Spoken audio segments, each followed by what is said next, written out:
Good evening, ladies and gentlemen. Welcome to TheatAr, an art event exploring the neuroscience behind human connections and the sense of self in theater. Please take a moment to silence your cell phones. But before we begin, do you know that one that goes like three scientists walking to a stage and they couldn't agree on anything? Okay. We have to find a topic for this event. Yes, we have to find a topic for this event. I know. Artificial intelligence. No. I know. Organic chemistry. No. Oh, I know. The stars. Astronomy. No.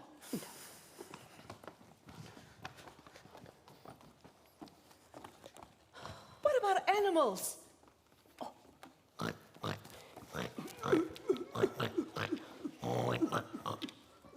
Wait a minute. Which animals? Humans. We could do an event on human behavior. Theater. Theater. Yes, we're going to do an art event on theater. And we're going to call it TheatAr. TheatAr, I like that. Weird. Do you think it will work? What will it be about? Which algorithm could ever represent the heart of representing? Which scientific abstract could best extract theatrical abstractions? Well, maybe we should start from the beginning. What is theater? How can we define theater? Let's take this problem as scientists.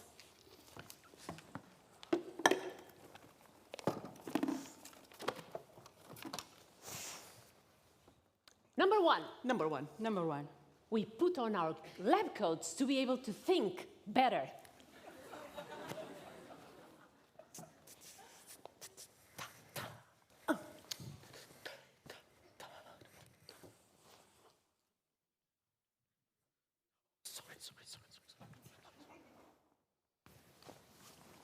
Done. Number two. Number two. We read the literature to see whether anyone has ever thought of this problem before and got to any conclusion.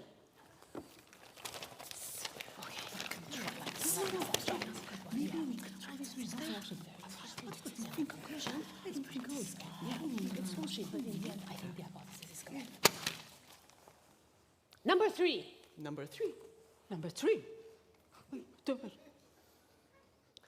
We do a little experiment.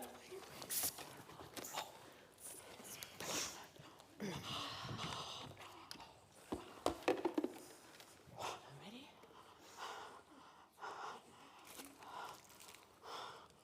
Ooh. Oh.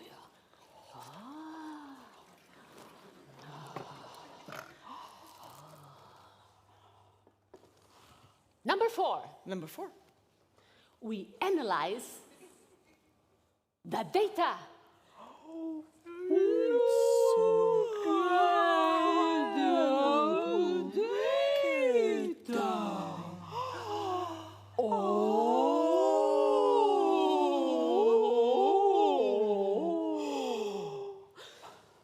And we devise a formula that explains it all. Theater equals A plays B, while C watches. Really? We went through all this work to get A plays B while C watches? Yeah, maybe this definition is a bit too matter-of-fact. Doesn't get the essence of the thing. Human nature. You see, A plays B, well, A plays B. A plays... Poor A, what about A? We Master. Exactly.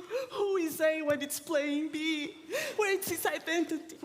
Sense of self is critical to theater. It's critical to neuroscience. It has to be part of this Get event. yourself together.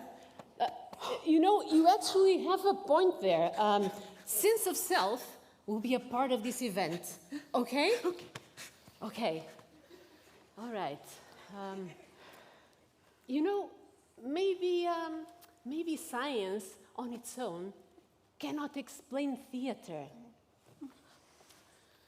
Oh, but maybe we should look for a definition of what theater is from the classics.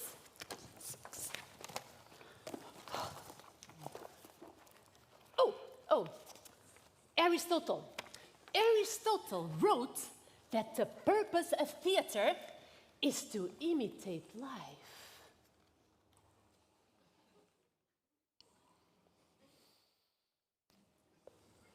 And evoke emotions in the audience, which then experience a purgation of emotions.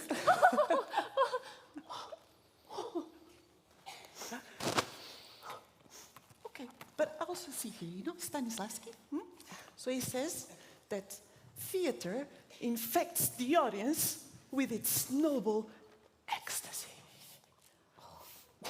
He also said the greatest wisdom is to realize one's lack of it. Huh? Okay. All right. Artaud. Antonin Artaud proposed a theater that was a return to magic and ritual.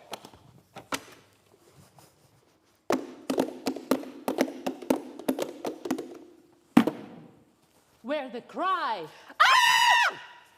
The breathing, the body of the actor is where theater happens, not in the spoken language. All writing is filth, he said. Artaud also said theater was created to drain abscesses collectively. Disgusting. Yuck. The legendary actress Mary Pickford, she said, make them laugh. Make them cry. And hack laughter. What is theater for? It's an emotional exercise. Where are emotions in the brain? Oh, I'm sure emotions are encoded in a very complex neuronal circuit. Oh, involving many brain regions, like the amygdala, for example. The amygdala. Come here. Those are your tonsils. The amygdala is in the brain. Yeah. Oh, help me out. It's too much hair. Oh, there. Can you see? Can you see down there? It's the amygdala. I'm sure it's involved because it is central to the processing of our emotions. Basal ganglia. But come here. Help us out. Help us out. I'm sure it has a role. Where is it? Oh, can you see? Deep down there. I know it's involved because it's where dopamine gets released, giving us that sense of reward that will make us come back for more. Okay, so what about, mirror neurons? The ones that get activated when you perform an action, but also while you watch others perform the same action? Perhaps similar mechanisms are involved when you get emotional while you watch others get emotional on stage. Right? Oh, I never believe in that stuff. Oh, come on. Come on.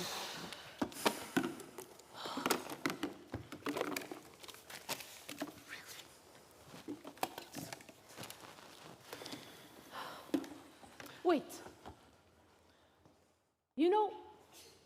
Maybe theater is really about human connections, what we have in common and what sets us apart. It plays with our empathy towards others to thread a connection to other realities. So we can pull you into this reality. You can step into this story. we can be in each other's stories. Once upon a time, once upon a time, once upon a time, once upon a time.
And in the end, the curtain comes down, and we all go back to our own reality.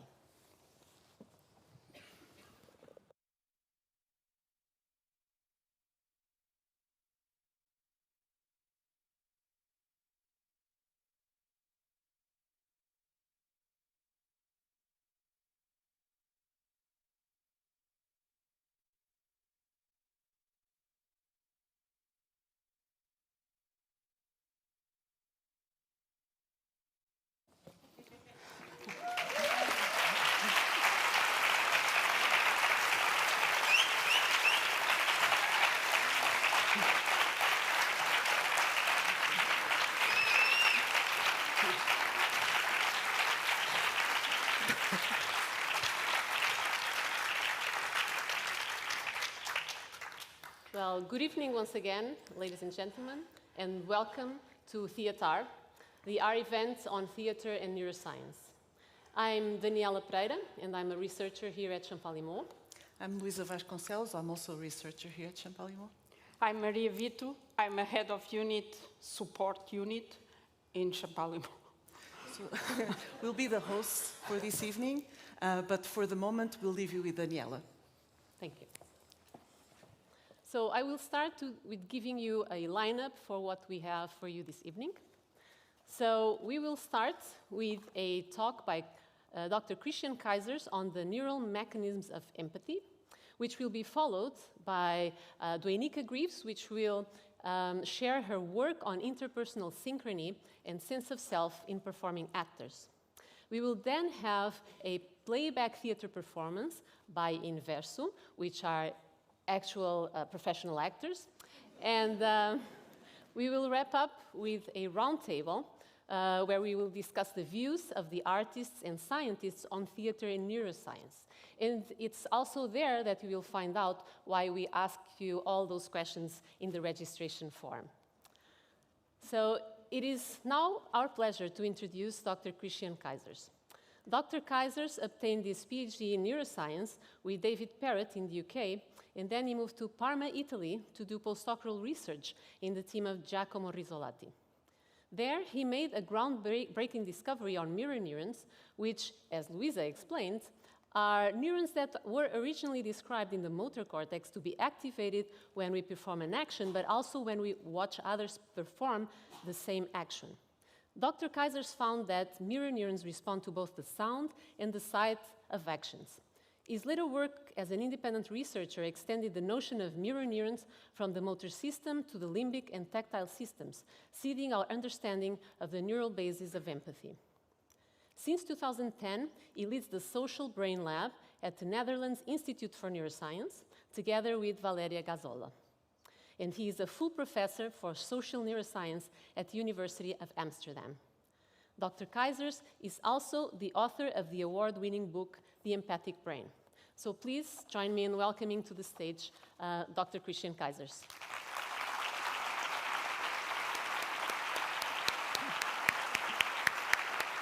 All right, thank you. The stage is yours. For having me. Now, we just heard theater is about empathy, about pulling you into someone else's study. And I'd like to start my presentation with a small extract from a movie.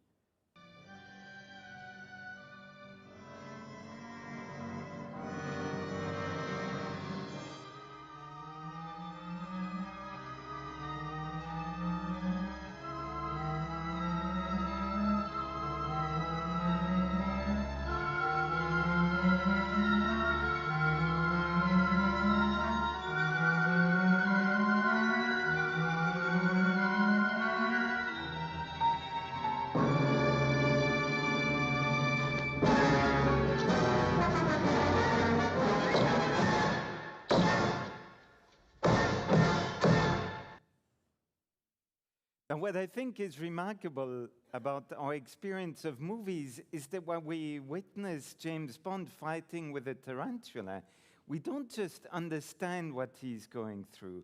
We, in a way, get tense ourselves. We sometimes start to sweat. And in particular, if you don't like spiders, seeing him with the spider on the chest can be almost unbearable to watch. Now, the question for me is really, what happens in your brain for you to not just see and understand what happens to him, but to become part of his own predicament? Now, our understanding of what happens while we witness simply the actions of James Bond started, like we heard in the introduction as well, from work that we have done on monkeys.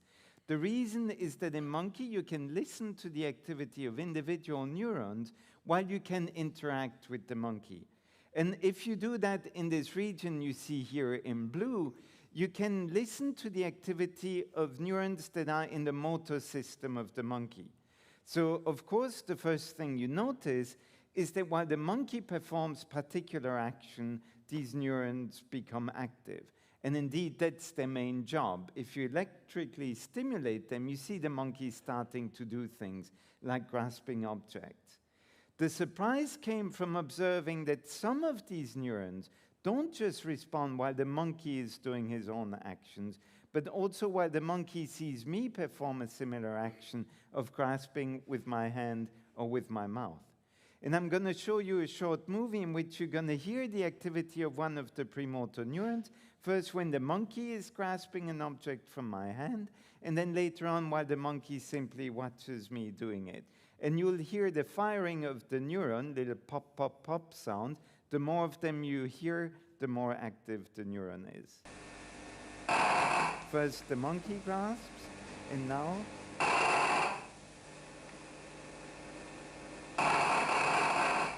the monkey simply sees me grasp.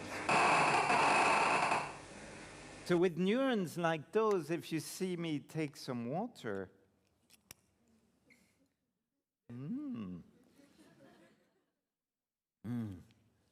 and drink from it, you no longer just see me do it, but you internally drink yourself. And of course, you know why you drink, you know how it feels to drink. So imitating the action inside of you allows you to stop to just see me and start to really feel what I'm going through. But of course, you might say, wait a second, that's in monkeys. How about humans? Well, in humans, we do not place electrodes in the brain, but what we can do is put you in a scanner while I measure your brain activity while you're doing certain actions, like scooping soup out of a bowl. When I do that, I can see all the brain regions. You see here in red that are active when you do the actions yourself. And I can also show you a movie of someone else performing a similar action. And there we see the activity in blue. And what is interesting is the overlap of those two activities. So part of your own motor program gets reactivated in your brain while you simply see others perform a similar action. So what this shows us is that monkeys and humans have a brain that's wired to transform what you see others do into how you would do it yourself. And that means that while you're watching Bond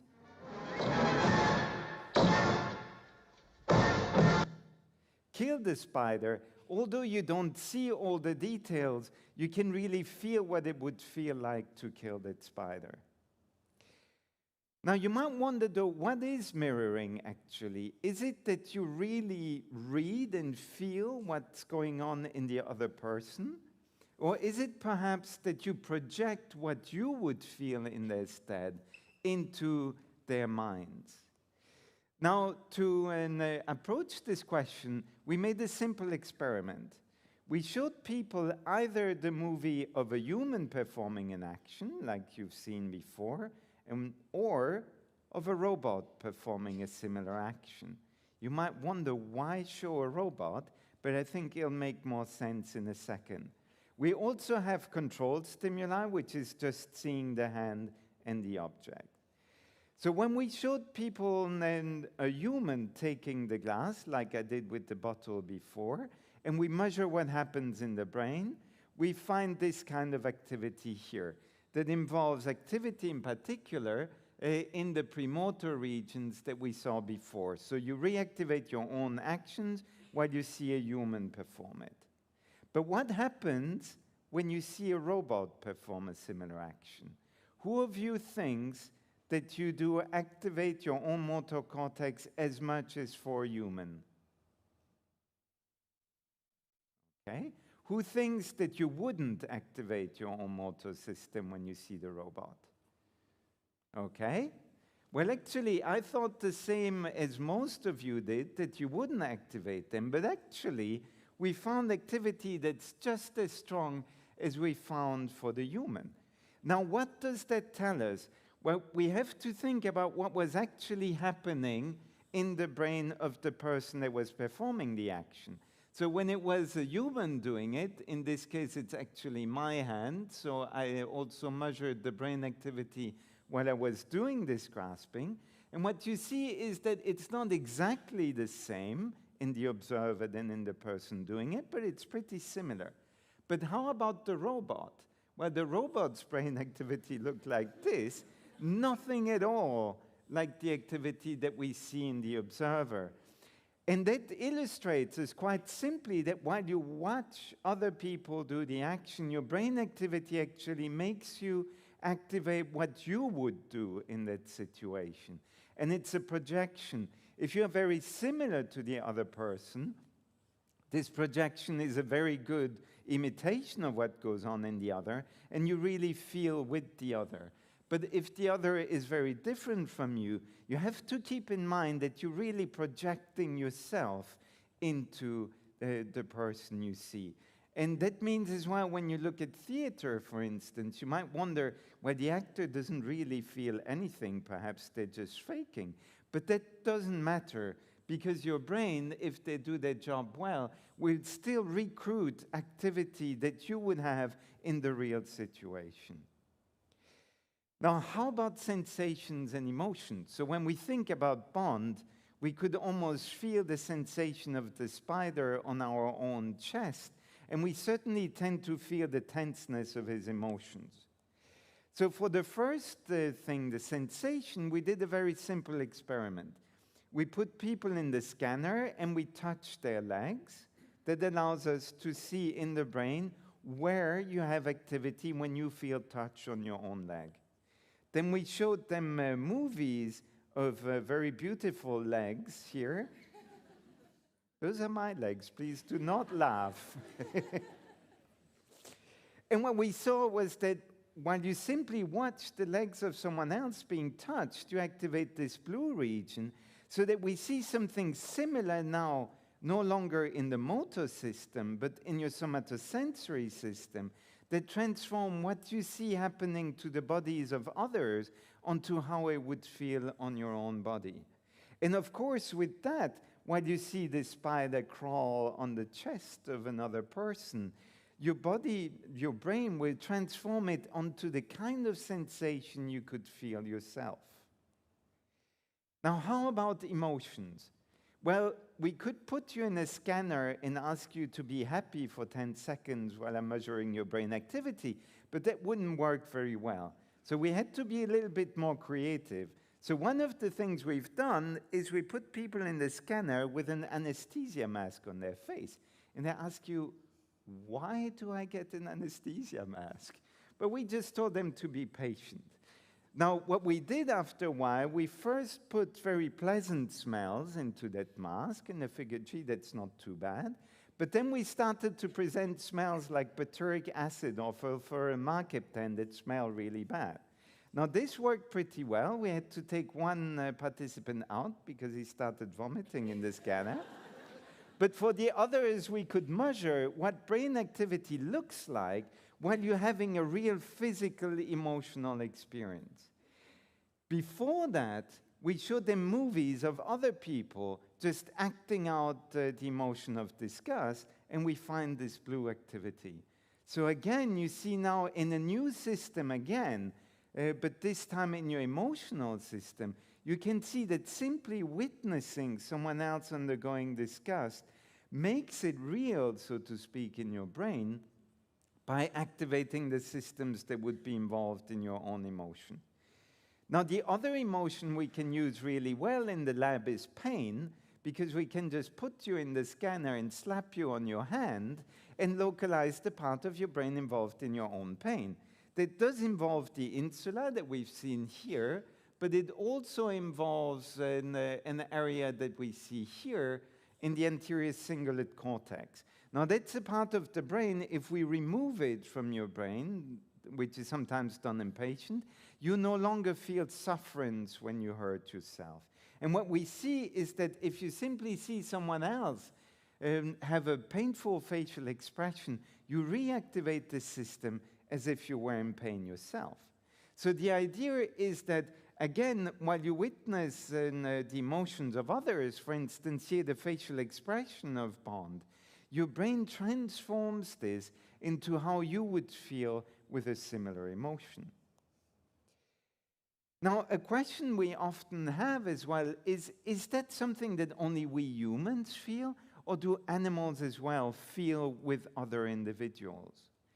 Now, to answer that question, we first looked at rats. Now, they don't have the best reputation for being empathic and really nice, but they should have, because they're incredibly social animals that live together. And the simple experiment we tried was to put two of them face to face, and then we scare one of them by giving them a couple of little foot shocks. They're not really painful, but they're really scary if you've never felt electricity yourself. And then what we do is we look at both of them to see how scared they are. And in a rat, you can see when they're scared because they stop to move and they freeze. And what we observe here is in rat, you see that the guy that gets the shock freezes a lot. But what's amazing is that the other one that was simply observing freezes as much as the other one, simply by watching what happens to the other. Showing us that rats as well actually experience the emotions of others. In this case, there is a transmission of fear. Now, you might wonder, is there anything in common between what the rat feels and what we feel? Now, that's a question I'm really fascinated by, but it's not easy to answer because we can't ask the rat. But what we can do is ask whether they have a similar brain activity to what we would have. And if their brain looks similar, perhaps their emotions do as well. So in the humans, I told you that this region is really important when you witness the distress of others. So we figured, let's go to the equivalent region of the rat and see what happens there.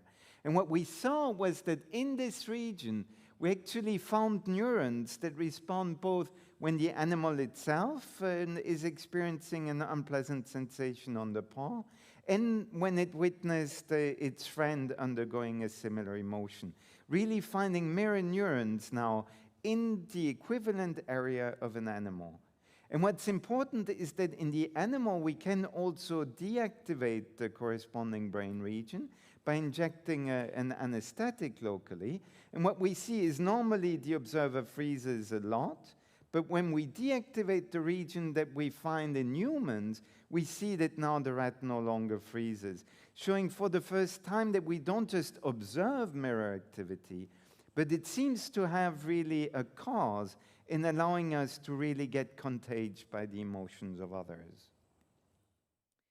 Now, another question is, do we actually control our empathy, or is it something that just happens to us? Now, in the first time we approached this question was by looking at psychopathic criminals. These are people that are in prison because they have committed incredibly violent crimes, multiple rapes, or sometimes even murder. So we got 18 of them out of high security prison, compared them against people like you and me. And first we showed them movies of someone else experiencing pain. And then afterwards, we let them experience pain themselves in the scanner as well. Now, this part was kind of fun. You can come in and hit criminals on their hands to teach them some manners. But what we observed was that while they were experiencing the pain, their activity was pretty much exactly the same as that of the controls. So they don't have a problem with feeling emotions per se. But when we showed them the emotions of others, we saw that the control participant had very strong activity, while the psychopath had much reduced activity. And if we directly compare them, we found differences in activity in all of the brain regions I've talked about so far. They had less activity in the motor system, less activity in the somatosensory system, and less activity in emotional region. So there we figured, okay, so that's why they do these terrible things, because they don't feel the pain that they put onto others. But then we also figured it's strange because sometimes the victims report that these people were really, really nice for a while, really empathic, and then suddenly they turned cold and committed these terrible things. So we figured, well, let's scan them again, but this time we'll ask them to try and empathize with the victims. And when we did that, their brain activity was absolutely normal. So we saw that their problem is not actually that they're incapable of empathy, but that they simply do not use their ability as spontaneously as you or I would. Now, from there, we started to make more experiments on healthy volunteers as well, and we realized that all of us turn our empathy on and off sometimes. So the first experiments that were done by colleagues showed that you actually have more activity in pain circuits when you see the pain of someone that you consider part of your own group than if you see someone that you consider part of your out group. And if you think about theater or movies, often the big importance of the introduction is to make you feel that the main character is someone a bit like you, someone of your in-group, and then you can really empathize with them. We've also made experiments in which you see the pain of someone, but sometimes it's because of your actions that they experience pain, and sometimes it's not. And what we observe is that there's a lot more empathy whenever you feel responsible for the pain that you observe. But the last experiment I'd like to share with you is one in which what we did was to show people in the scanner a Hollywood movie, The Champ, which starts with a very happy scene where he plays with his kid. Then the champ is a boxer, and we see him in a boxing match that is really going sour. At the end, he does manage to win, but then afterwards he dies of his injuries. Now, the people in the scanner had to watch this movie twice. The first time we asked them to watch it, be really empathic, and tell us how the character is feeling. And the second time we asked them to watch it again, but this time to detach. still to tell us how the kid is feeling, but without being too empathic. Now, in both conditions, they were very accurate at telling us how the kid was feeling, but when we looked in the brain, what we saw, using techniques, the inter-subject correlation that we'll hear more about in the next talk, we saw that people could really up and down regulate their brain activity simply by deciding to be empathic or by deciding to detach. And those are people like you and I, showing us that empathy is not something that you simply have a lot of or not. It's not like you are an empathic person or not. You actually have the choice in every moment to turn your empathy on or off. Now let me wrap it all together again by putting it all in the brain. So we watched together this James Bond movie, but what we've seen through these experiments is that you don't just represent it in visual parts of your brain. When you see the actions, you activate your motor cortex as if you'd be performing a similar action. When you see the sensations, you activate your somatosensory cortices as if you'd be touched yourself. And while you witness the facial expressions of others, you activate your own emotions as if you'd be in their shoes. Now, with all of that together, of course you stop to just watch and understand, and you start to feel, because your brain basically makes you be Bond for this 1 hour. You enter in his shoes. And I think by combining sometimes animal and human experiments, we've been able to go beyond just showing you blobs in the brain, because we've been able to, for instance, deactivate part of the system and see that then you really lose your emotional contagion, at least if you're a rat.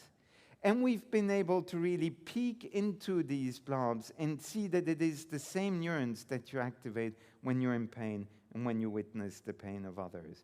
And finally, and I think this is incredibly important, we have to realize that this empathy is not just something that we have or we don't. It is something that we can deliberately manipulate and turn on in a given moment. And I think this is really a responsibility that we should all take very seriously. And finally, I'd like to thank above all my wife, Valeria Gazzola, with whom I do all of these experiments, the amazing people in our lab, past or present, and also some of the people that are here present, like Marta Moita, that have really helped us inspire and go into exciting animal studies. Thank you for your attention.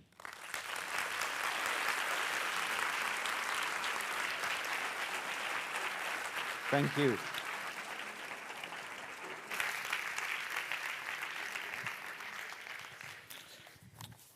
So now you know we know how to invite people. Okay, so just moving on now to our next speaker. Our next speaker, I'm very happy to say, is Doenica Greaves. She has obtained her bachelor's in psychology, her master's in psychology of arts, both from the University of London. Her master's project was entitled Deconstructing the Dream, the Effects of Audience Participation on Audience Engagement in Theatrical Performances. She is currently a PhD student at University College London's Institute of Cognitive Neuroscience.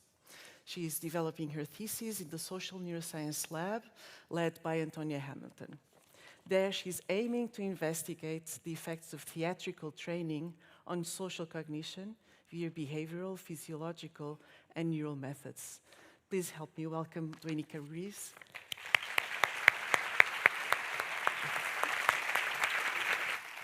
Hello, everyone. Hi, thank you so much for having me. Thank you to the organizers for inviting me here today. The first time I ever went to Lisbon, like 2 years ago, I was an audience member. And then now, this is like my 4th visit to Lisbon, and now I'm on the stage. Who would have thought? Life comes at you very fast, but I am very, very grateful. I also want to disclaim, I know there was a lot of talk that I'll talk about interpersonal coordination or synchrony. I'm actually taking a direct train to the sense of self with no stops at interpersonal coordination. But of course, if you do have any questions after the event, you can ask me. I do have the slides, I've just hidden them for this talk. So, right into the sense of self. What is it? What is the sense of self? There are so many definitions, so I had to choose one. And I basically chose the psychoanalytical approach, because the sense of self, according to this approach, is the ability to have a conscious, pre-conscious, and unconscious experience of yourself as an entity that is different from another living person or organism.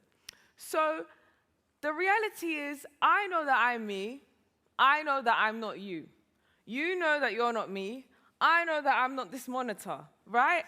But then the sense of self goes deeper than that, because even when you're dreaming, or I think maybe, because sometimes dreams can be very random, but you know that you are presented as yourself. And when you're not, you also know that as well. And I think that depth of the self is really, really interesting.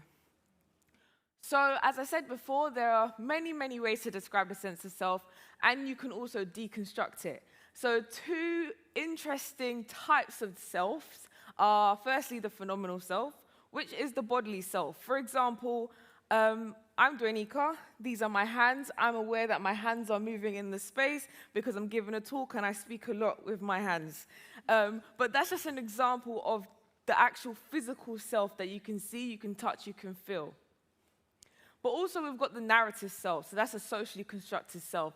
So due to languages, interacting with people, and the things that you learn about yourself as you navigate through life, that is what builds this more abstract type of the self.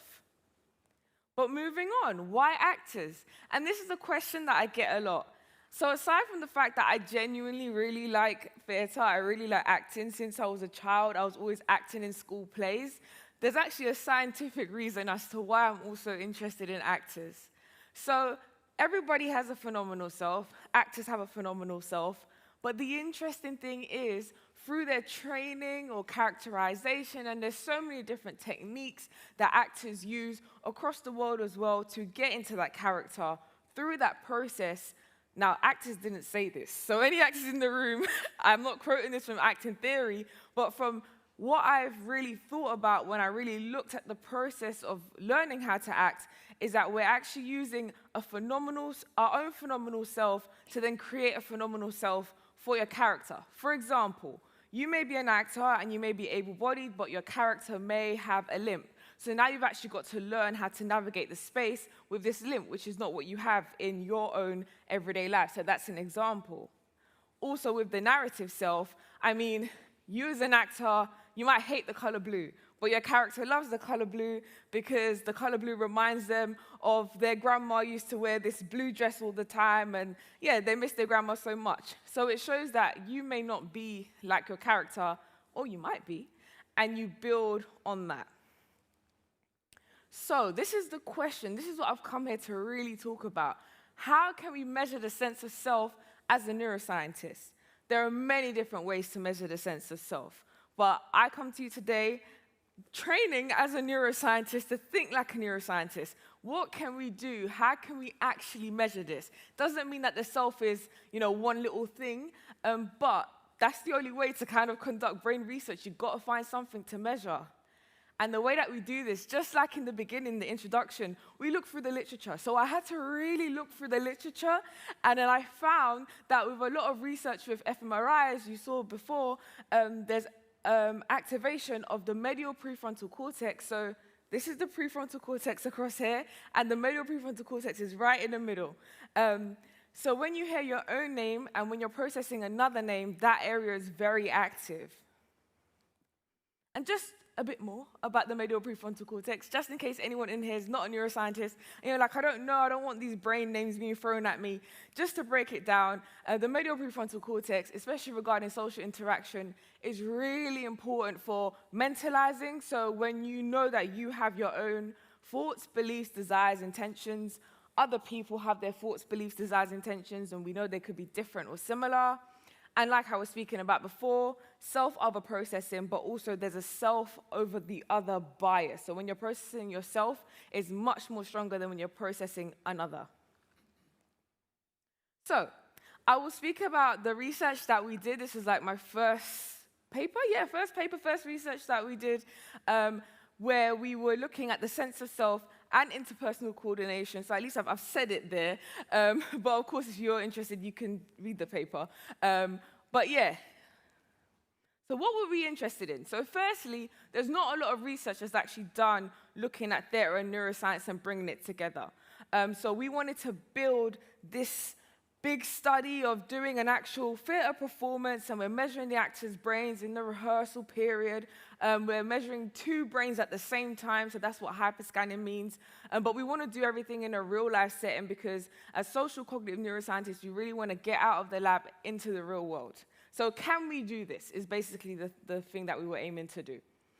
But on the sense of self, the question is, can we find that own name is stronger than other name when you're not acting? And why when you're not acting? Because we hypothesize that when you're not acting, you are just basically yourself. So you're, the representation of your own name in the medial prefrontal cortex should be much stronger.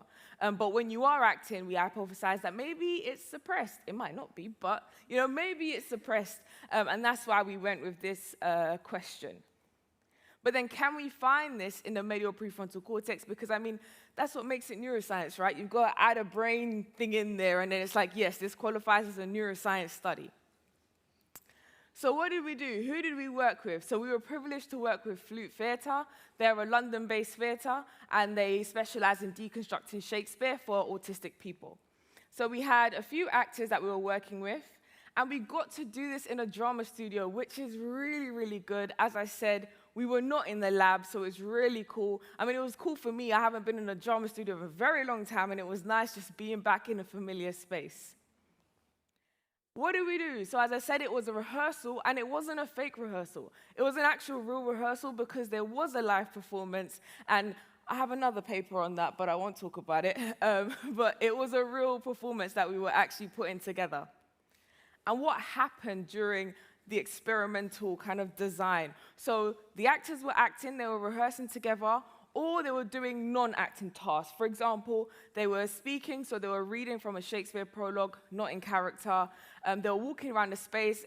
I don't know if it's the same here, but when you learn, when you do like theater and drama school and drama classes, you have to like walk around the space like this, don't bump into anybody. So like that kind of, yeah, we basically took that and put it into our study, which is really nice to use that in there. So the actors either heard their own name or their fellow actor's name. And just more on the brain imaging device. So we use functional near-infrared spectroscopy, and that basically is using near-infrared light. So your remote control that you use to turn on your TV, that's infrared light. So let's say it's almost close to infrared in the visible light spectrum, and that light will shine into the source detector, as you can see there, and then it will shine into the brain tissues, and then there'll be a detector that detects it, and the amount of light basically gives you information about how much oxygen is in that brain tissue. And from there, we get information about what brain area was active. So it's a lot of inferences, basically.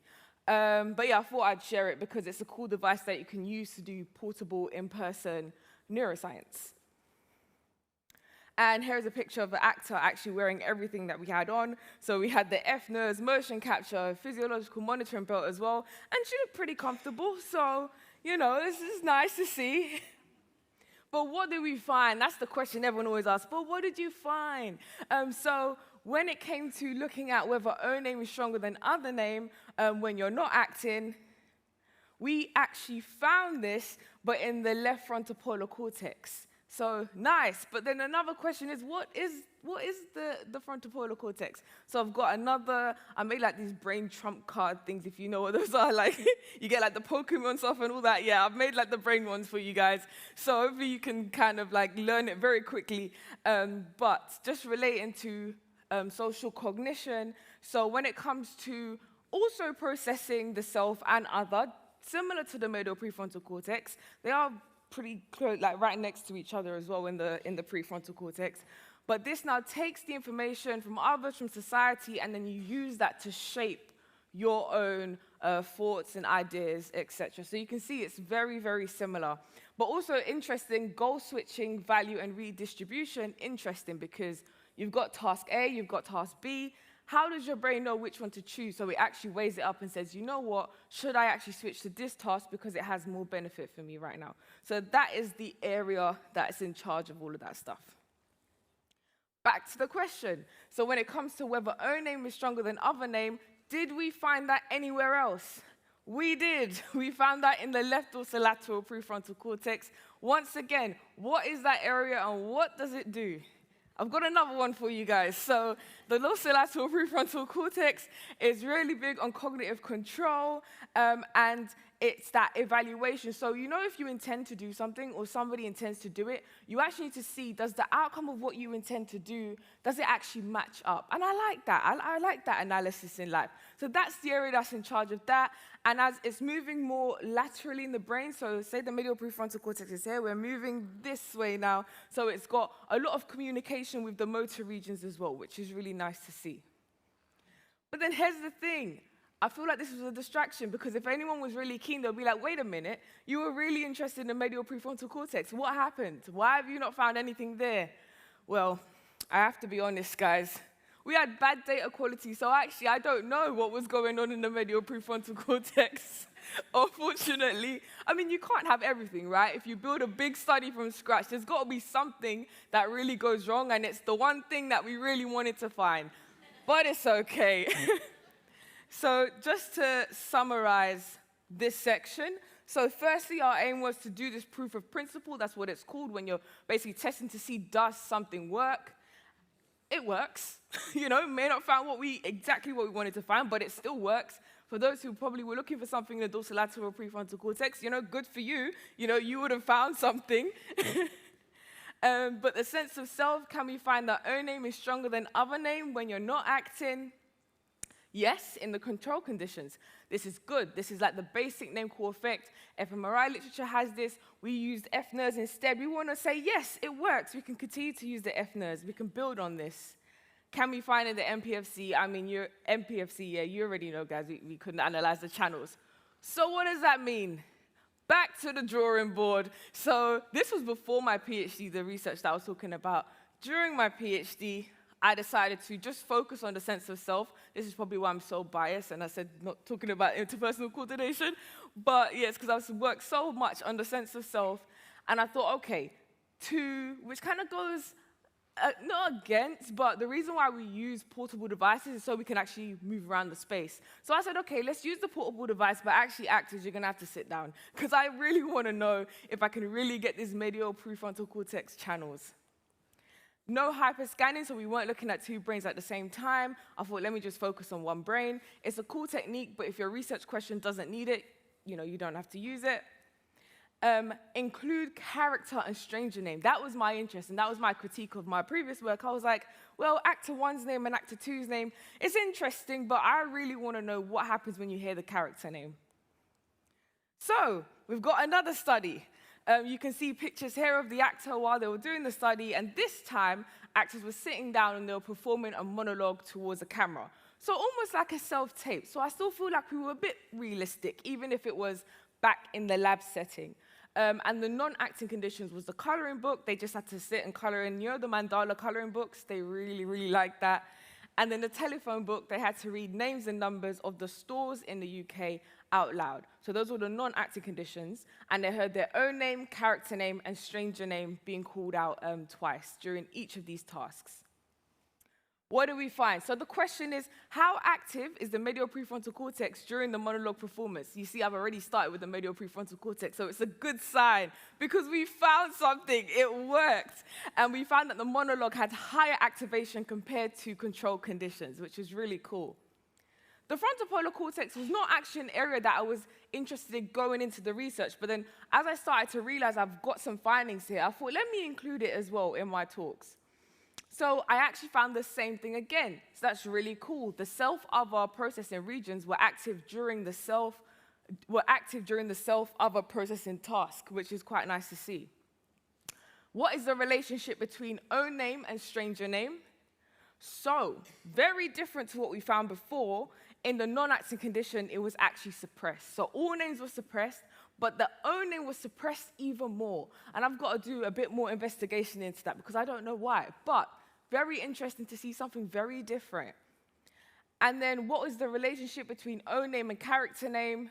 So we didn't find a significant difference between own name and character name, but what we did find was that character name in the monologue condition was higher than the telephone book condition. So that's nice. That makes sense. I can work with that. So just to summarize this, how active is the MPFC during the monologue performance? It's more active when you're performing a monologue, and as I said, the self-other processing region is active during the self-other task. How active is the frontal polar cortex? Exactly the same thing. What is the relationship between own name and stranger name? Own name is suppressed this time when you're not performing a monologue. And what is the relationship between own name and character name? No significant difference, but character name has stronger left frontal polar cortex activity in the monologue condition. So what are we taking home with us today? So I did have different results with own name and stranger name, and that's very interesting. I need to delve into it in a bit more to see why. Secondly, the monologue has higher self-other processing activation, self-other processing region activation compared to control conditions, which was really, really nice to find. Research is a process. You can't try something once and find everything. So we've been developing and building things, and I really like that because it's a self-development process as well. And lastly, theatre and neuroscience. As I said, building these paradigms, being the first to do certain things in certain ways is really, really cool. But the most important thing is that the theatre industry and the scientists, we're speaking, we're collaborating, we're creating healthy projects that can actually give us some information about what happens in actors, in human behavior. And it's very important to me because a lot of the times we like to look at the performance. But my question is, what about the people who actually have to make the performance and actually have to live through that performance? How does it affect them? So that's what really, really drives my research and what I do. But thank you all for listening, and thank you to everyone that was part of the project.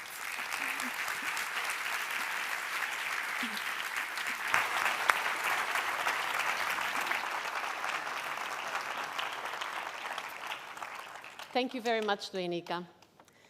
So it is now time to introduce the following performance by Inverso, a playback theater group created in 2008 by Elsa Childs and formed by professional performers.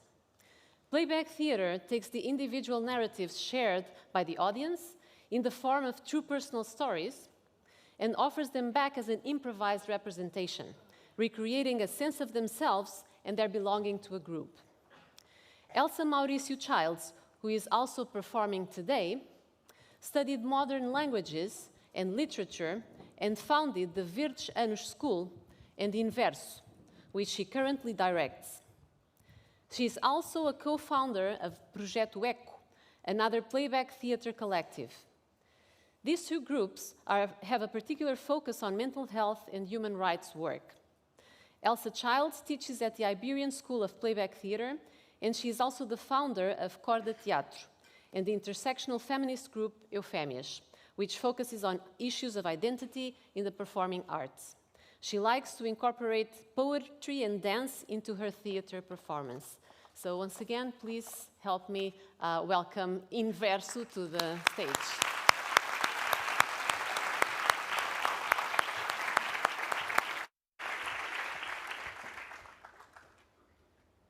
Good evening. I hope everyone can hear me well up there, too.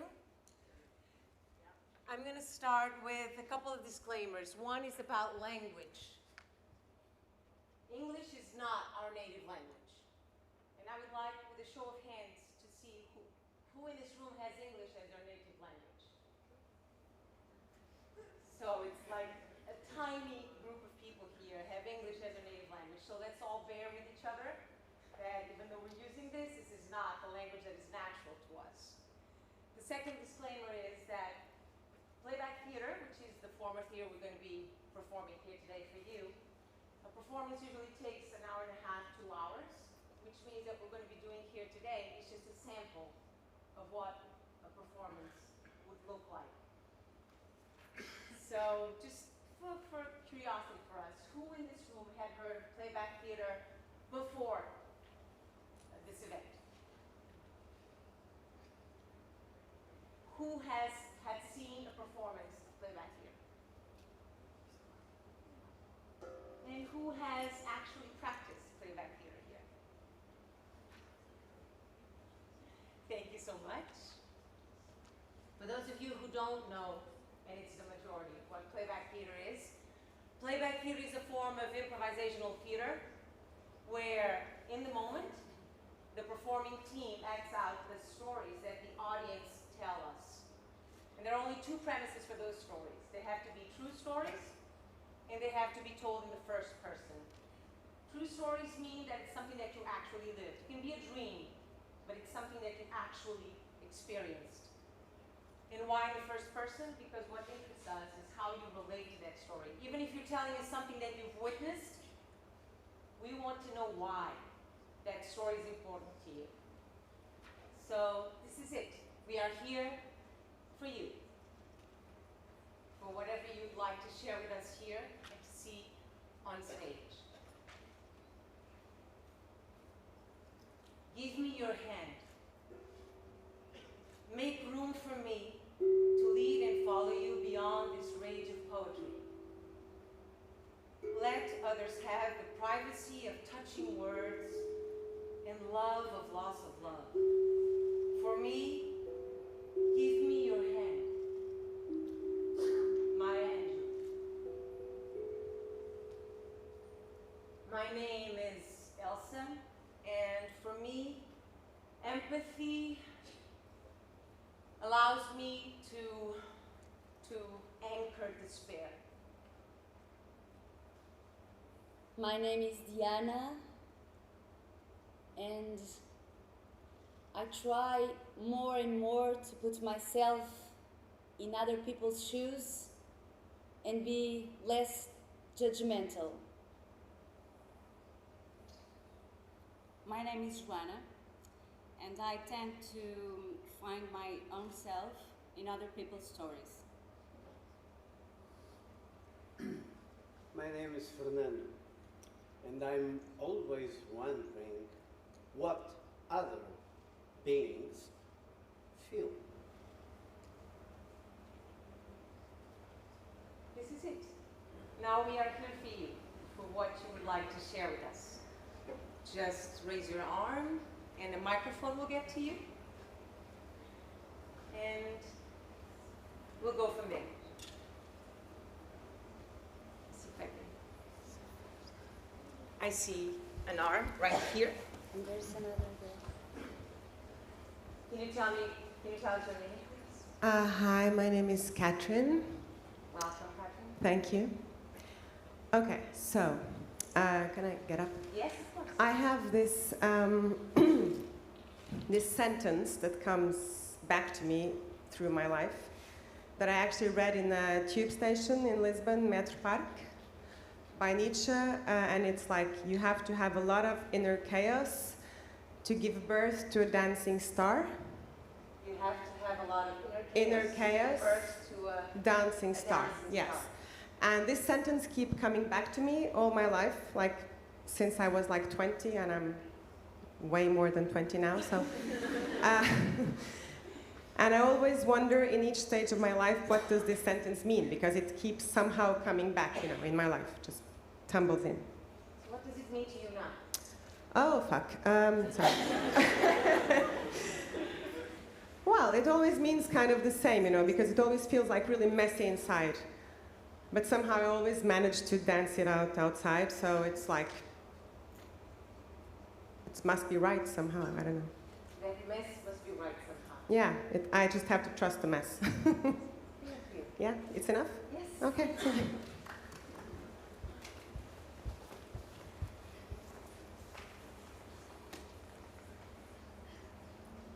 In fluid sculptures. Let's watch.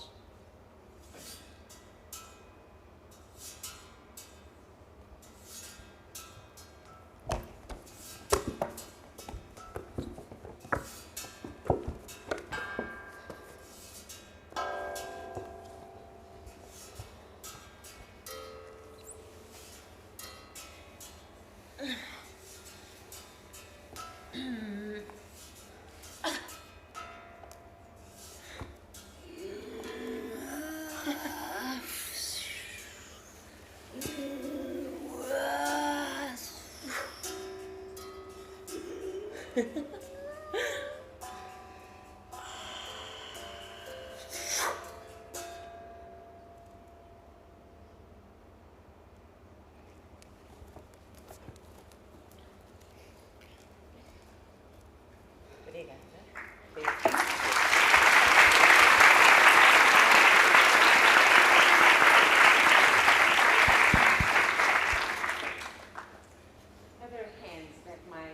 Yes.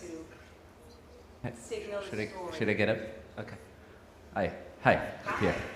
My name is Ricard. And I found myself having this weird dream kind of often recently. So this is like kind of the scene of a noir movie, and I'm running away from somebody, and I'm like jumping through roofs, through houses. Maybe I'm seeing too much Hollywood movies. I don't know. Do you know what you're running away from? I don't know what I'm running away from. I don't know if it's something or somebody or myself. I don't know. But yeah, I'm running, and I feel a lot of fear and anguish, like somebody's out to get me. Somebody's going to catch me, and I have to run. This is all I have to do, jump. And I know it's a dream because I'm jumping through roofs, and I don't think I could do that in normal life. Maybe. And how do you feel when you wake up from that dream?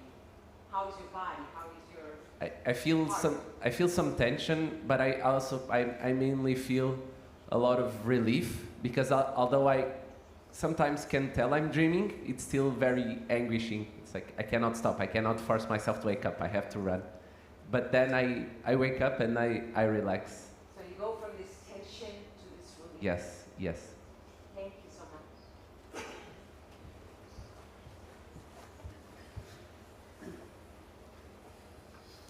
It's a transformational thought from tension to relief. Let's watch.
Just a dream.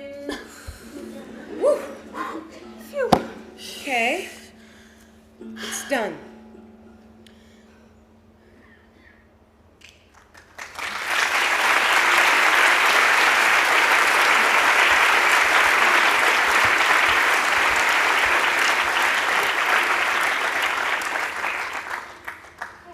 Let's keep going around the room. Do I see other hands up? Aha, right there.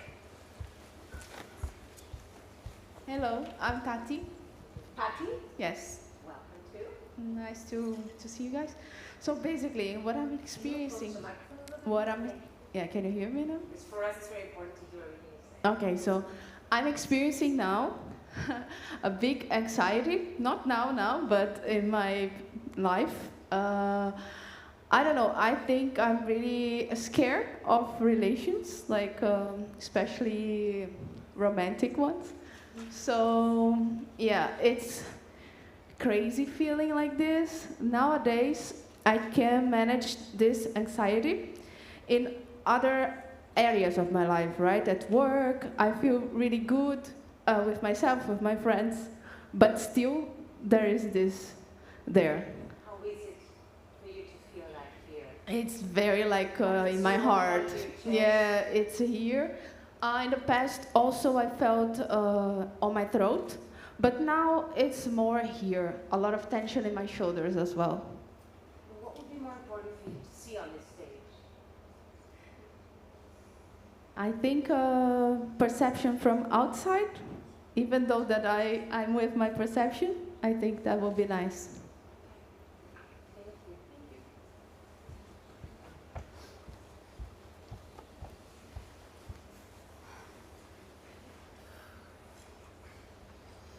In silence. Let's watch.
Sharon.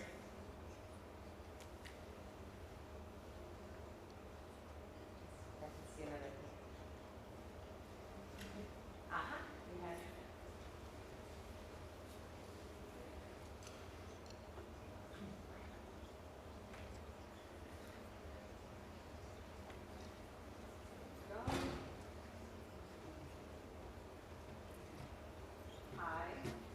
Hi, good evening. Good evening. Can you tell us your name, please? Yes, my name is Tatiana. Tatiana, welcome. Thank you. I'd like to share that I studied acting many, many years ago, and I expressed myself in many ways. Also, besides acting, I used to draw and paint, and back then I was very young, and I felt like I didn't have enough life experience to express myself, and I stopped expressing myself. Because you thought you didn't have enough life experience then? Yes, I felt shallow. Did you go back to it? No, No. not yet. You sense a little bit of longing? A bit of... I feel like an empty warehouse where I don't really know myself besides the walls of the warehouse. And at the time you had a way to express yourself, and now you feel that you don't have that. Yes, and because of that I feel a very big nothing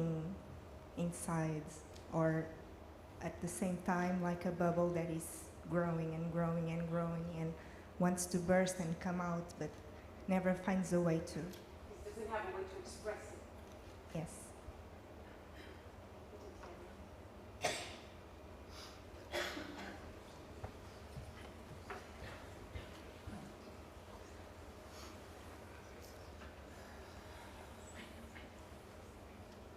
As a poem? Let's watch.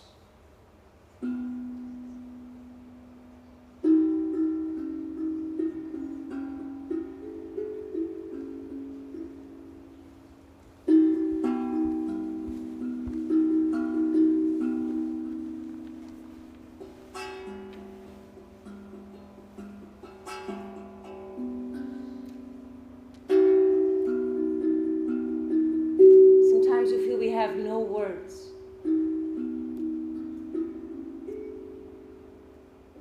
Sometimes we don't even have the letters that make up the words, that make up the sentences that would tell who we are.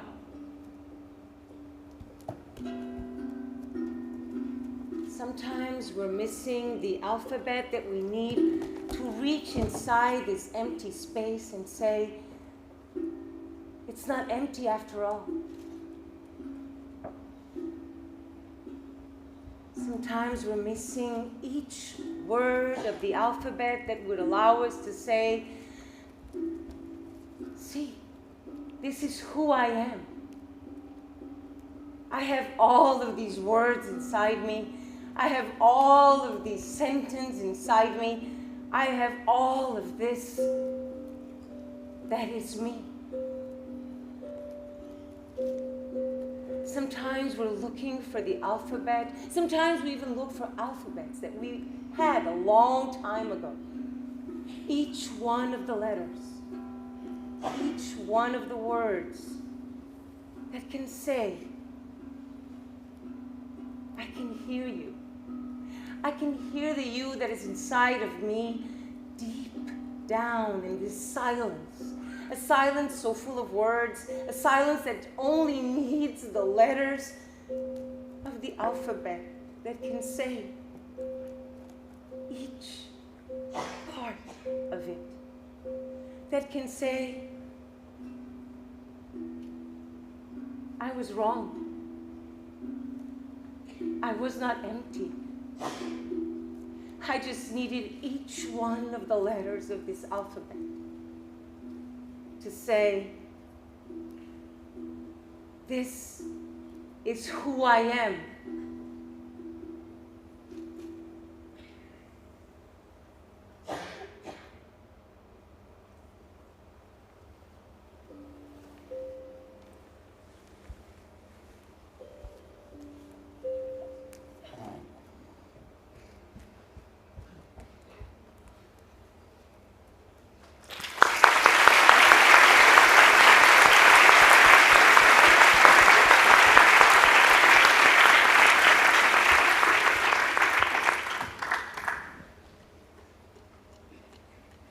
Another hand on that side.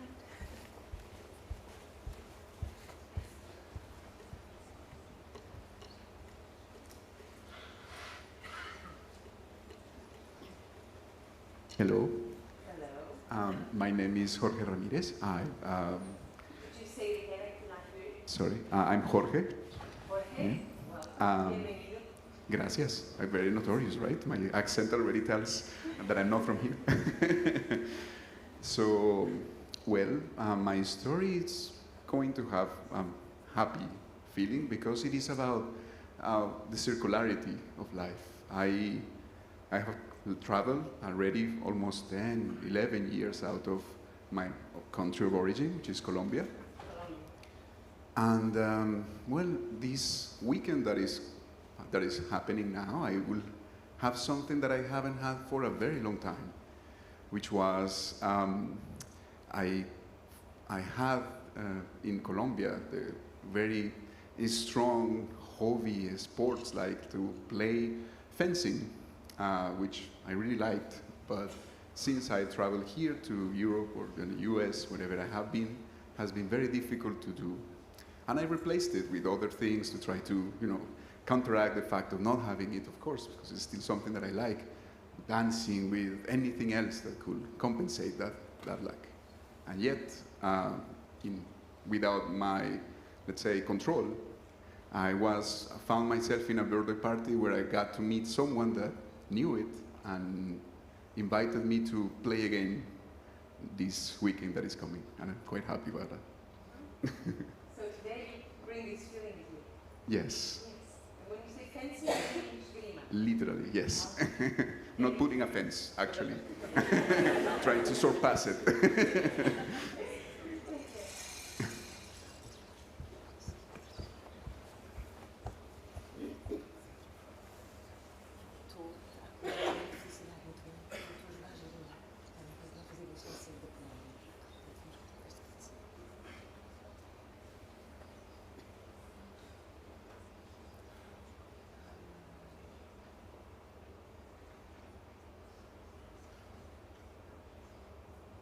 Freeform.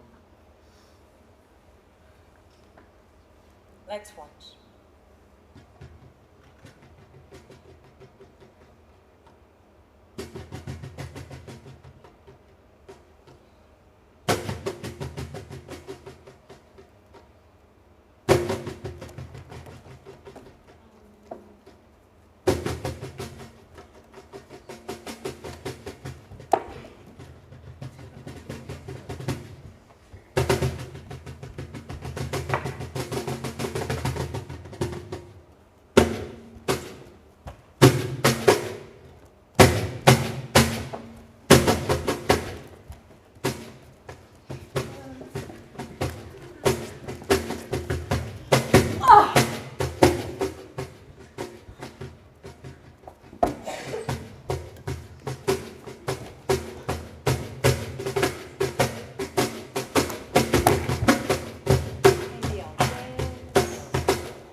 Gracias.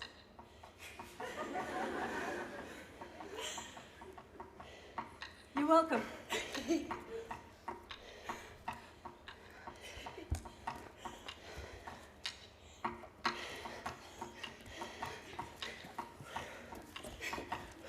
Siento que estoy completo. Siento que estoy un poquito más completo. Sí.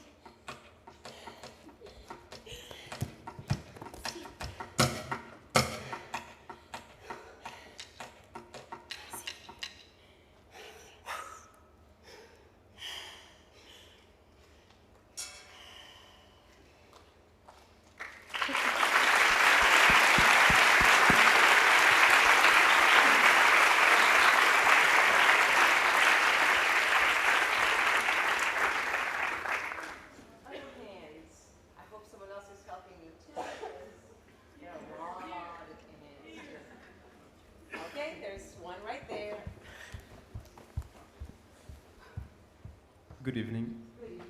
My name is José, and this year I've been battling a sugar addiction. I've been trying to eat less sugar. Yeah, right? And it's particularly hard after meals, where I can be full, and then I'll be like, I could go for a cookie. And then it's like, exactly, and it's two sides fighting. One of them is saying, eat the cookie, right? Go get it, grab it, just grab it. And there's like, no, don't do it. And which side has been winning? The bad one. The bad one. Yes, yes. Let's just put it like this, bad. Yeah, exactly. Okay, would you like it for the other one to win? Yes, the happy ending, please. Yes.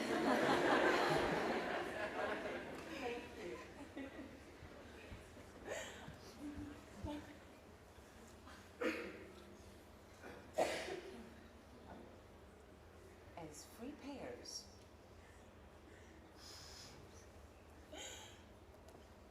Let's watch.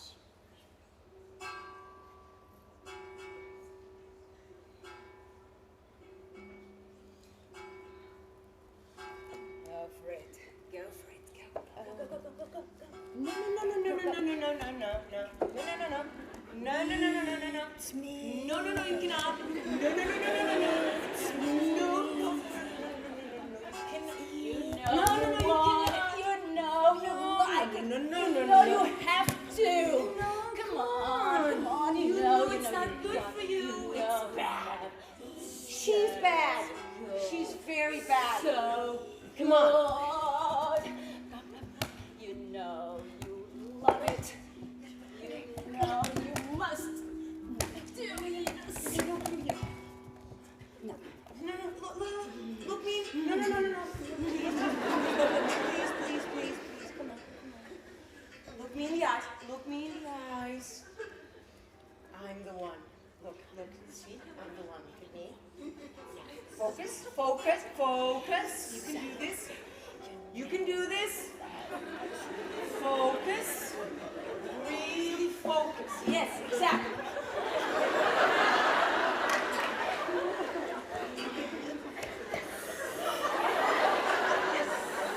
Okay. Right. Come on. You can do this. Exactly. Stay over. No. Now it's definitely. No. It's okay. I can control myself. No. Enough is enough. No.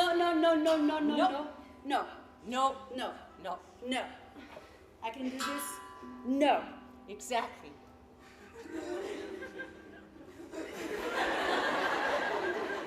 Over. Now it's just the last. The last. I swear. The last. No.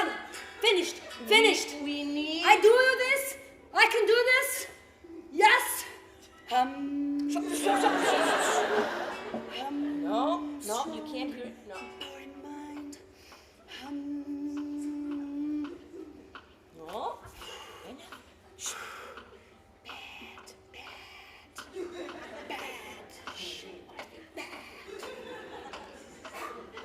Yeah. Good. Yeah. Down. Stay.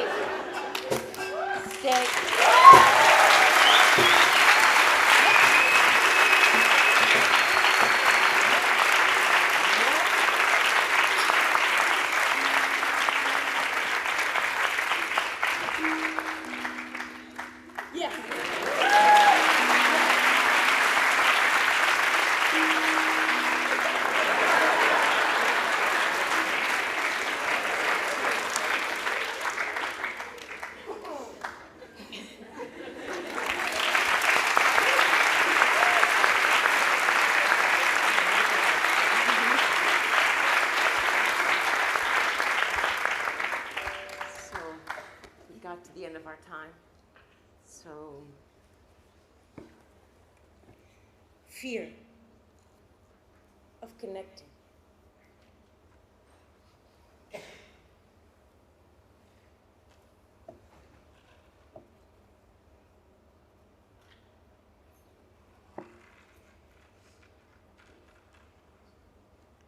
And I can't express my. I try, but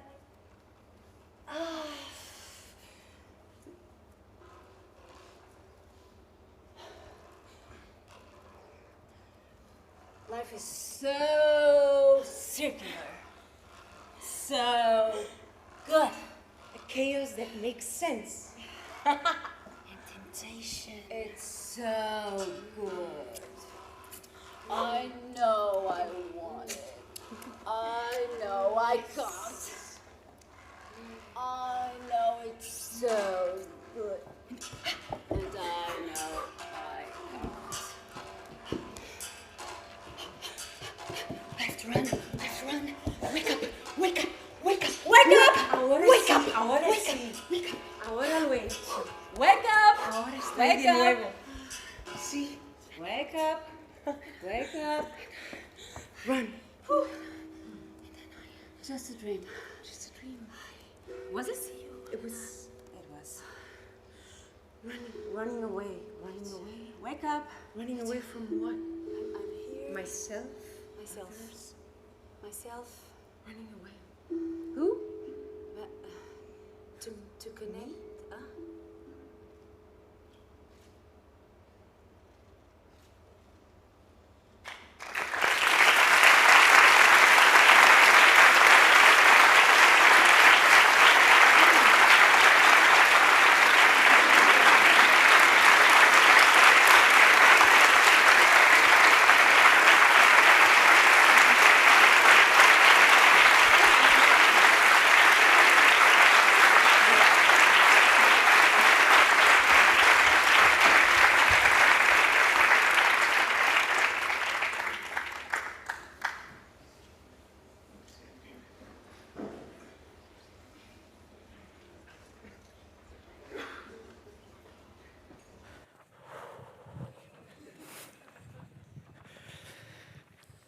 Okay, so we've come to the last section of this event. We will round up actually wrap up with a roundtable. I would like to invite our guests to join the stage. So during the next 20 minutes or so, we'll discuss the different views between scientists and people of the theater, and also the bridges that can be between these two fields. But first, we will briefly show you a summary of your answers at the registration. One of the answers we won't show graphs. You wrote a sentence on your thoughts on theater. And actually, when we read them, we found them so inspiring. We actually have them displayed in a screen outside in the hall. So after this, when we go out for drinks and snacks, I'd like to invite you to read those sentences and see what other people wrote. As a summary, people mentioned actors, specific actors or the work of actors, the movement, the dynamism, the physical interaction, entertainment, laughter, relaxation, well-being, therapy, happiness. Also the aspect of communication and storytelling, and how theater can mirror life, but also sometimes the mention of artificiality and exaggeration. So it can have both of those, right? And another group was dealing with empathy, emotions, increased self-awareness, so personal growth. And then there's a specific group that said Shakespeare. Yes, he had a lot of influence here. So as to the other questions, we'll show this in graphs. That's how we feel comfortable. So how often do you go to the theater? And in this group, you know, a lot of people at least go once. And I believe that most of us, no, actually I think I'm in this group, but most of the people in this group would rather go more often, but then then there's life. But let's see if we can improve that.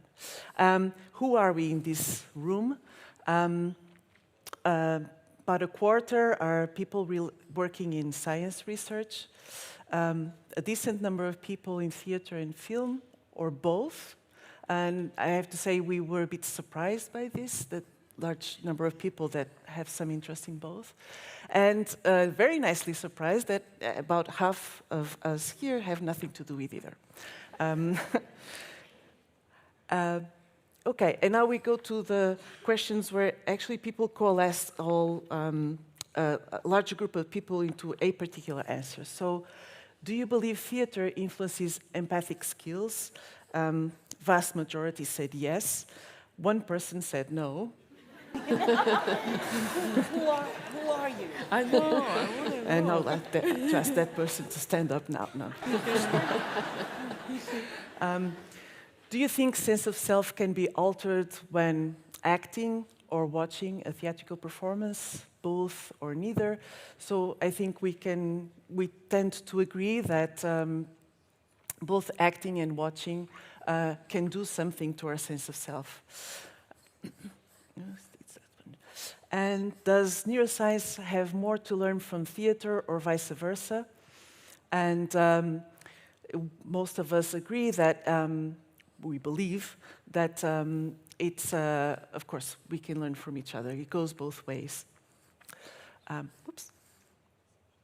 Okay, so I think now we're ready for the round table, and I feel, look, I have a seat.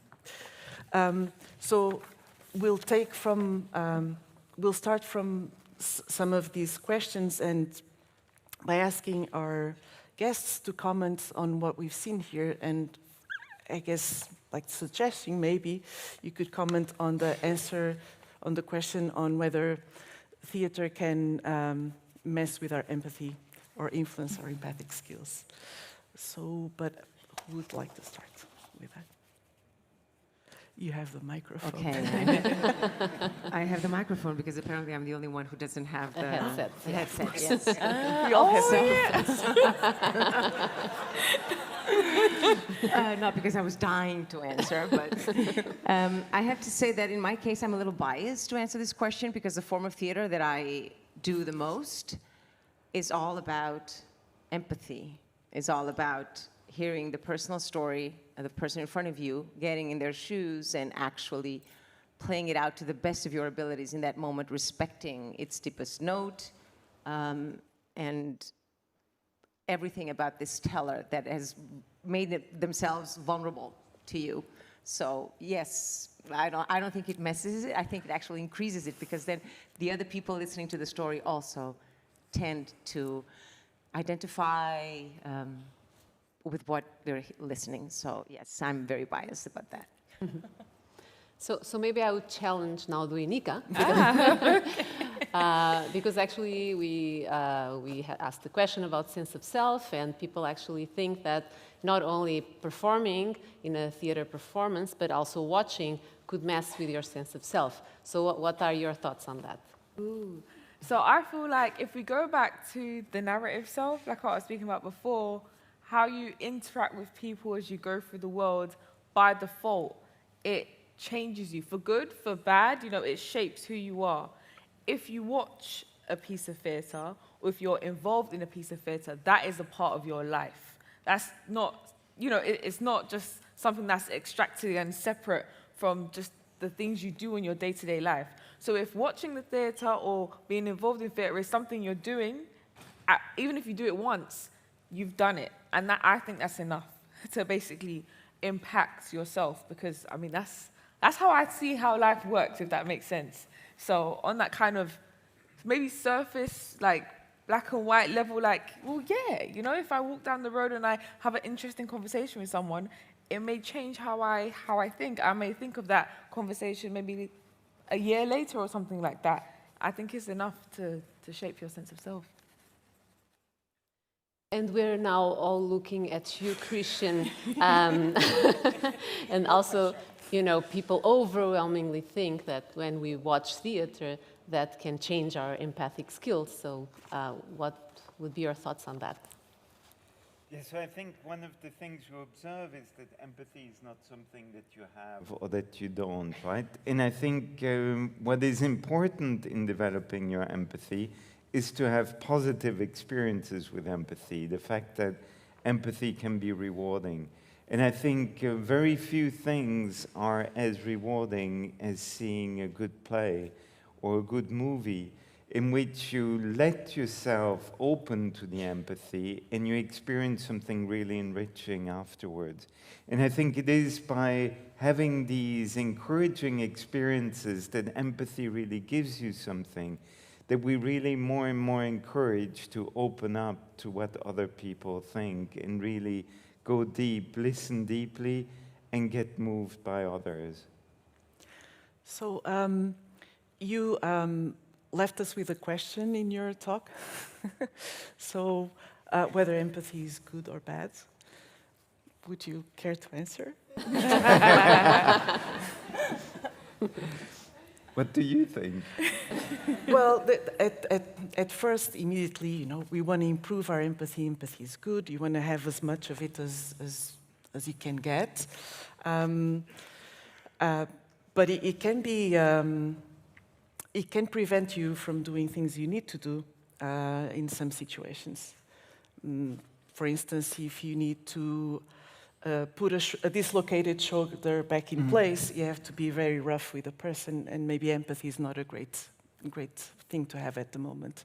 I mean, you've explained how we can deal with that, but yeah. Yeah, so I think that was the point of the question. I think empathy is neither good nor bad in absolute. It always depends on the situation that you're in. Like you say, if you're a surgeon and being too empathic gets in the way of doing the right movement, that's bad. Or if I'm a parent, sometimes your child really wants to do something that's easy, and you know it's better for the child to actually push its own limits and go through short-term crises to get better at the end. There again, just being empathic with the distress is not helping you in the long run. So in those situations, empathy can be bad, and it's better to overcome it. Also, empathy is what you can use to manipulate others. By getting into their thought, you know how to make a commercial that's going to make them smoke more. There again, it's not the purest thing. But then there's many other situations in which empathy is really incredibly important. We know that more empathy gives you more satisfaction in your couple. It makes you a better doctor most of the time by being really able to listen and to make other people felt. And it is also, even when you're a leader, say in a company, more empathic leaders manage to get people on board, and that is really good. So I think the answer is not whether empathy is good or bad, because it depends. I think what is important is to learn to understand when empathy is good and when it is bad, and therefore to turn it on and really to culture it in those moments where it is good, and to make sure that you kind of control it when it leads you to do the wrong thing. So we pass on to the next question. So what can theater in neuroscience tell us about everyday interactions with those around us? And I guess we'll pass the mic to who has the mic. We all do. We all do. The visible one. What can they tell us about everyday interactions? About neuroscience, it helps us, especially those of us who are lay people, laymen about these matters. It helps us explain the world in a way that we're not used to, obviously, and it's fascinating to actually then see things on the screen with your results that make sense to us, that don't understand what the science would be. But theater, I think, allows us to live other people's stories. And that, to me, is the basis of empathy. And it's the basis of life itself. We are social beings. So this form of art that allows us to actually live other people, be they fictional or not fictional, is the basis of life. Mm-hmm. Okay, so do you have some comments on that, scientists? Yeah, I mean, I think for me, theater or cinema is really an opportunity to go through hypothetical situations in which I learn a lot about myself. And I think this ability to kind of, for instance, I'm watching The White Lotus right now with my wife, and there's this one guy that's so annoying because he's not happy with the room he has, and it penetrates every moment of his life, destroying the whole beauty of his honeymoon. And I could recognize myself a bit in that character. And you learn a lot through that. And I think from the neuroscience, what I really learn is the fact that you have control over your empathy, And that realization, I had to be a scientist to realize that, but it now reminds me that when I'm, say, in a fight with my wife, it's a good moment to actually turn on your empathy deliberately and turn a fight where you don't really want to understand the other one because you want to be right, into actually an opportunity to listen to what the other one has to say and perhaps to save your marriage.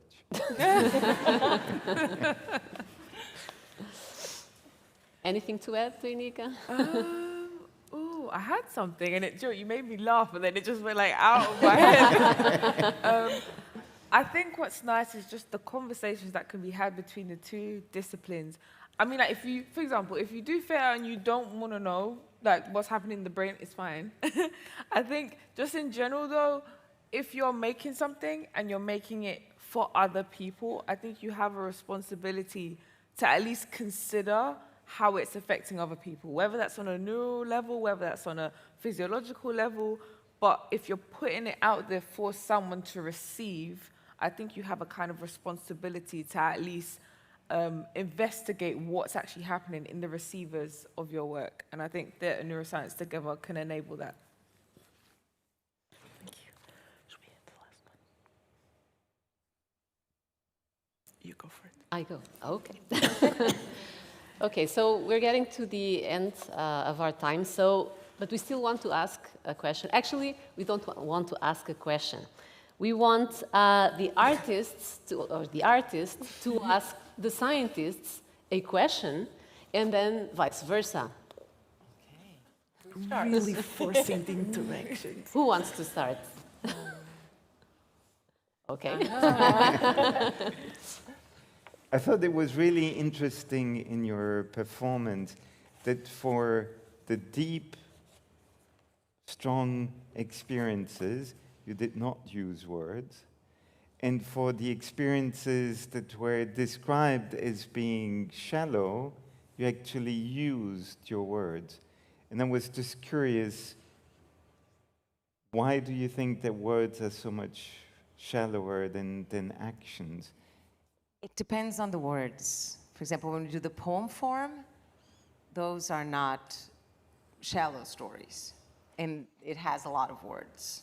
Depends on how we use words, but we tend to use our body more than our voice when we want the person to be sustained, contained, hugged. And if the story is a story that has a lot of strong emotions, that is a way to bring those emotions to the stage, but not re-traumatize or make the person relive the emotion in a way that may be too stressing or too... So we tend to use our body more. And we also believe that by using our body and our facial expression and poetic words instead of like literal renditions of the stories or enactments of the stories, we allow for the person to actually see themselves from the outside more easily than if you just do a literal rendition of the story. And it's curious because today we actually had someone saying to us, I just need to see this from the outside. So that's what we think allows for that when we use either poetic word or poetic expression of the body. Nice. So I'm thinking about movement, because you had a lot of movement, a lot of abstract movement. It was absolutely beautiful. I wanted to know, with dance, so dance has now become more modern, more contemporary. There's a lot of movement. There's a lot of storytelling now in dance moves. Why do you classify your work as predominantly theatre rather than, I don't know, a mixture or a dance? I thought I'd ask that because maybe, I don't know if anyone was thinking something similar. Yeah, I understand the question. We've been asked many times before. Yeah, dancers, I had a feeling you might. If we come from, yeah. Yeah. It's just that this form of theater in particular is called theater. If it were called something else, I would call it something else.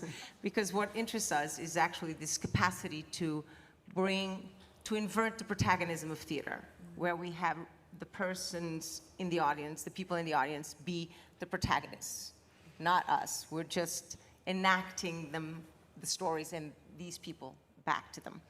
So this is what, if we were to dance, I would be calling it dance, but it was deemed as theater, and so that's, yeah, that's how we call it. Yes. And there's a lot of people who do this form of theater not in the way we do it, not as with as much body movement, with as much poetry, so this depends a lot on the groups. And I would say that the main form of playback in the world may not be exactly how we do it, and other groups do it too. It's not just us, but it's not the main, it's not the most traditional, let's put it that way, form of playback theater. Nice. Okay, now it's my turn. It's your turn, yes. yes. So my question is for the two of you, is there space in science and in scientific research for improvisation and for personal stories? Absolutely. No, I think people often have the image of science as being something that's very linear, very planned, and you have an idea and it always works. The idea of a genius like Einstein, for instance, just through the force of one mind to do incredible progress. My experience of science is a bit different. It's a lot of trying, not working at all, but then you see one little interesting thing that brings up a new idea. And at the end, what really is the progress in our lab is the dialogue also between me, my wife Valeria, who lead the lab together, and the other members of the team. And it's through this process of improvisation, of making mistakes, but not blocking each other, that really leads to what then, when I present it, looks like it was something that was thought through from the beginning to the end. But that's not how it works. It's very improvised. And it humbles you as a scientist because you are not the agent of the science. You often are a spectator for a while, and then you try to catch something that's interesting in there, and then you flatter yourself to be a bit of an agent for a while, but it's chaos, like we've heard today. I think there is space because, I mean, the field of theatre neuroscience is very under-researched. It's pretty new compared to other art forms mixing with neuroscience. It's about your research question and also funding. You know, if you can get funding to run a project, yeah, I think it will work. Why not? All right, so we've reached the end of our time. We just want to finish by thanking a few people. First of all, we really need to thank our great participants. Thank you so much. You've been great. Monica, Christian, and Elsa, and Linda.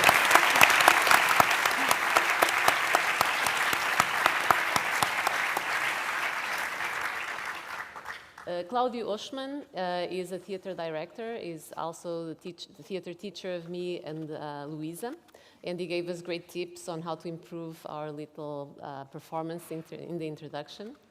The Laboratório de Criação Teatral and Champalimau choir volunteers that provided that flash mob moment in the beginning.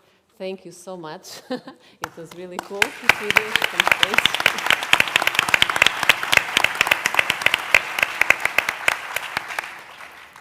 Also want to thank Cesar Mendes for the voiceover and Carolina Mendes for the cool puppets, and they are incidentally my husband and my daughter. Family business. Yes, there you go. Manuel Pimentel, Lydia, and Toninho Net for the props. They provided, for example, the lovely curtains we have. So thank you very much.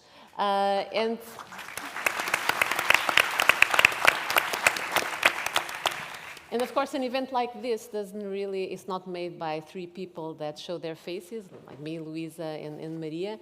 It's, there's a lot of people involved. They're the R event team, and many of them volunteers, and they do a great work that you guys don't see, but they make these events possible. So thank you so much.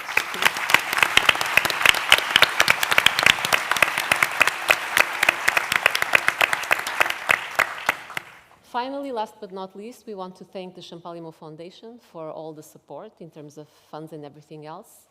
And thank you all for coming, and we really hope you enjoyed the show. Thank you.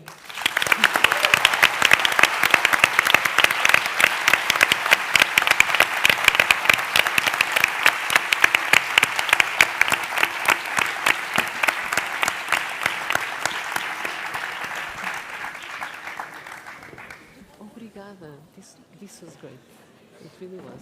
I really enjoyed it.